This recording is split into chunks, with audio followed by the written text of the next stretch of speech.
ঢাকা দক্ষিণ সিটি কর্পোরেশনের তত্ত্বাবধায়ক প্রকৌশলী খায়রুল বাকেরের বিরুদ্ধে শত কোটি টাকার অনিয়মের অভিযোগ উঠেছে। 2 যুগের চাকরি জীবনে 13টি বাড়ি, গাড়ি, প্লট ও ফ্ল্যাটের পাশাপাশি নামে বেনামে জমিসহ প্রায় 600 কোটি টাকার অবৈধ সম্পদের মালিক খায়রুল বাকের। বিস্তারিত প্রতিবেদনে। মিস্টার 5% খ্যাত খায়রুল বাকেরের অভিযোগ নিয়ে অনুসন্ধান করতে গেলে এশিয়ান টেলিভিশনের রিপোর্টার মেহেদী হাসান কবিরের ওপর সন্ত্রাসী হামলা করা হয়। পরে তাদের গুরুতর আহত অবস্থায় বেলাবো উপজেলা স্বাস্থ্য কমপ্লেক্সে ভর্তি করা হয়।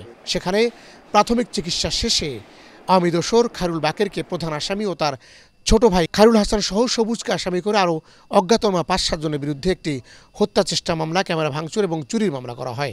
ঢাকা রেঞ্জের ডিআইজি রেজাউল করিম মল্লিক এবং নরসিংদীর এসপি আব্দুল হান্নানের নির্দেশে এরই মধ্যে রাজীব নামের এক আসামিকে গ্রেফতার করেছে পুলিশ। তবে এশিয়ান টিভির সাংবাদিক মৃত্যুর মুখ থেকে বেঁচে ফিরলেও এখনও ধরাছোঁয়ার বাইরে হামলাকারী খায়রুল বাকের গং। আর এই মামলাটির ব্যাপারে আমরা সর্বোচ্চ গুরুত্ব আরোপ করেছি, যেহেতু আমাদের যে পেশাজীবী সংগঠন আছে বাংলাদেশের, সেইগুলোর মধ্যে আমি সাংবাদিক ভাইদের যে কাজের যে পরিধি, সেটা অবশ্যই এই সমাজের জন্য অনেক ভালো কাজ করে। তো কাজ করতে গিয়ে যদি কেউ বিপদগ্রস্ত হয় তাহলে আমরা তার পাশে সবসময় থাকি। আর জার্নালিস্ট একজন, উনি অনেক চ্যালেঞ্জ নিয়ে কাজ করতে হয়। আমরা এই বিষয়গুলো মাথায় রেখেই তাদের যে কোনো বিষয়ের ক্ষেত্রে আমাদের কাছে জিরো টলারেন্স। জুলাই বিপ্লবে ছাত্র জনতার বিরুদ্ধে অবস্থান নেয়া সেই খায়রুল বাকের এখনও স্বপদে বহাল তবিয়তে রয়েছেন। ফেসবুকের ভেরিফাইড পেজে ছাত্র জনতার বিরুদ্ধে স্ট্যাটাসও দিয়েছিল খায়রুল। এখন ভোল পাল্টে নিজেকে নতুন শক্তির সাথে মিলিয়ে দেওয়ার অপচেষ্টায় বিভোর এই খায়রুল বাকের সম্পর্কে নিজের পরিবারের লোকজনই চাঞ্চল্যকর তথ্য দিচ্ছেন।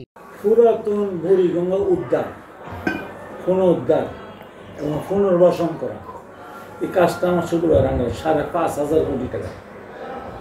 এটা 5% হলে কত হয়? ধরেন এই টাকাটা শুধু এমনি ঘুষ না খালি হয়, এই টাকাটা ঘুষ না খালি হয়। আপনাদের এই 6 বাই 8টা বাড়ি আছে ঢাকা, মাশাআল্লাহ। নরসিংদী আছে একটা, টাউনে বেলানগর স্টপিজের লোকে। আচ্ছা। আর আমরা নারায়ণপুর বাজার আছে ধরেন 2-3টা, জমি আছে ধরেন 40 কানি। সরকারি প্রতিষ্ঠান বেতন দিল 1 লাখ টাকা বেতন পাওয়ার 5% কমিশন করলে মাস মাসে লক্ষ লক্ষ টাকা। নিম্নবিত্ত পরিবারের সন্তান হয়ে রাতারাতি আঙুল ফুলে কলা গাছ বনে যাওয়ার সব গল্পকে হার মানিয়েছে খায়রুল বাকের। তার অন্যান্য ভাই বোনদের নরসিংদী সদর, ঢাকার কামরাঙ্গীচর ও ফ্ল্যাট প্লটের সন্ধান মিলেছে। মানুষ শুধু না, তার আত্মীয় স্বজন এবং যারা আছে সবাই বলে ঢাকাতে তার মিনিমাম 8-10টা বাড়ি আছে, যেটা আমাদের সামনে উপস্থিত। এই নারায়ণপুর বাজারে তার 3টা আলিশান বাড়ি আছে, বিল্ডিং আছে। এরপরে তার তো সহায় সম্পত্তি তখনকার সময় তার সীমিত ছিল, খুবই অল্প ছিল। নারায়ণপুর বাজারে তার 3টা আলিশান বাড়ি আছে, বিল্ডিং আছে। এরপরে তার তো সহায় সম্পত্তি তখনকার সময় তার সীমিত ছিল, খুবই অল্প ছিল। এলাকায় বিভিন্ন জায়গায় সে প্রায় 20 থেকে 30 বিঘা জমি ক্রয় করেছে, আশেপাশে জমি। আমরা যতটুকু জানি বা আমরা ছোটবেলা থেকে দেখে এসেছি, জেনে এসেছি, তা অর্থনৈতিকভাবে তেমন সচ্ছল পরিবার ছিল না। তার ভাইয়েরা বা বাবা, বড় ভাই যারা আছে, তারাও অনেক পরিশ্রম করে, অনেক কষ্ট করে উনি সংসার চালিয়ে যেতেন। তো ইঞ্জিনিয়ার বাকশাপ লেখাপড়া শেষ করে যখন ইঞ্জিনিয়ার হয়ে গেলেন, হয়ে যাওয়ার পর আস্তে আস্তে তাদের উন্নতি দেখতে পাই, যেটা নাকি এখন এলাকায় সম্পদের রাজত্বের পাহাড় দেখছি। উনি আমাদের প্রতিবেশী, দুঃসম্পর্কের চাচা হয়, এলাকায় সম্পদের রাজত্বের পাহাড় দেখছি। তাদের প্রতিটা ভাইয়ের নামে বিভিন্ন ফ্যাক্টরি, যেটা হলো ইঞ্জিনিয়ারিং ওয়ার্কশপ। চুয়েট ছাত্রলীগের সহ সভাপতি পদে থাকা এই খায়রুল বাকের পতিত সরকারের শিল্পমন্ত্রীর নির্বাচনী ডোনার হিসেবে কোটি কোটি টাকা ব্যয় করেছেন। খায়রুলের এসব কেলেঙ্কারিতে বিক্ষুব্ধ বৈষম্য বিরোধী ছাত্ররা নিজ এলাকায় পোস্টার, সাটি ও ফেস্টুন প্রদর্শন করে অবাঞ্ছিত ঘোষণা করেছে খায়রুলকে। খায়রুল বাকেরের একটি ঘুষ লেনদেনের ভিডিও আসে আমাদের হাতে।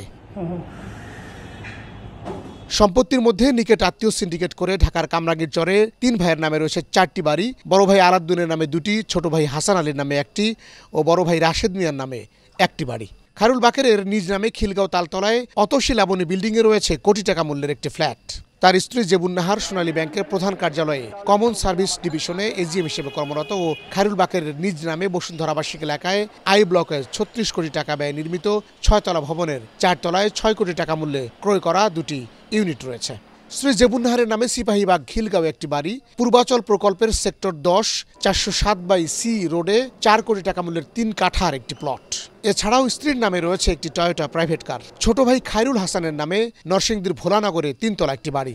নরসিংদী জেলার বেড়াবো থানাধীন নারায়ণপুর বাজারে খায়রুল বাকের ও তার ছোট ভাই খায়রুল হাসানের নামে রয়েছে আরও 2টি বাড়ি। তাছাড়া নারায়ণপুর বাজারে বিভিন্ন স্থানে নামে বেনামে শত কোটি টাকার অবৈধ সম্পত্তি কিনে রেখেছে এই আওয়ামী দুর্বৃত্ত।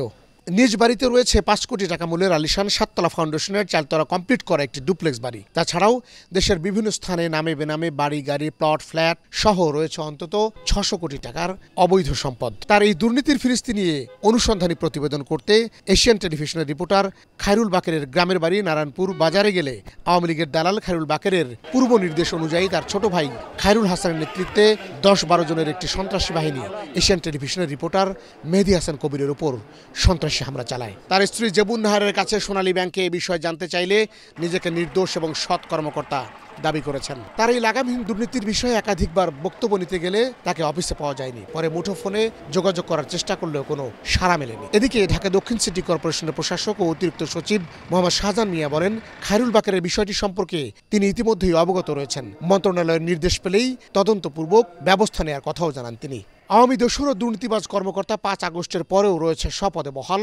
এখন ভোল পাল্টে আবার মিশে যাওয়ার চেষ্টা করছেন বিপ্লবী শক্তির সাথে। পদোন্নতি নিয়ে মন্ত্রণালয়ে যাওয়ারও ফন্দি ফিকির করছেন খায়রুল বাকের। দীর্ঘ 11 মাসে এশিয়ান টেলিভিশনের অনুসন্ধানে উঠে আসা তথ্য ও উপাত্ত সম্পর্কে বিস্তারিত জানতে চোখ রাখুন আগামী পর্বে। Asian television news desk.